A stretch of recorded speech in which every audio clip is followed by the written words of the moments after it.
ابھی مسلمان جنگ کی تیاری اور صفیں سیدھی کرنے ہی میں مشغول ہوں گے کہ نماز فجر کی اقامت ہو جائے گی اور فوراً ہی بعد عیسیٰ ابن مریم علیہ السلام نازل ہو جائیں گے اور مسلمانوں کے امیر کو ان کی امامت کا حکم فرمائیں گے۔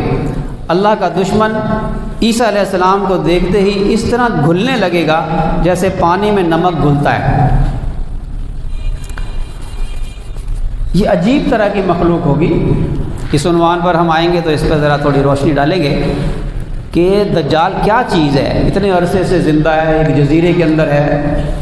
حضرت تمیم داری رضی اللہ تعالیٰ عنہ نے اس کو دیکھا ہے، اس سے بات چیت کی ہے اور آ کر بات سنائی ہے نبی کریم صلی اللہ علیہ وسلم کو۔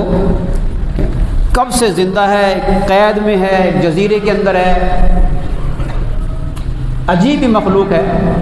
اس کے بارے میں بھی وقت آنے پہ جب اس کی باری آئے گی تو کچھ عرض کریں گے۔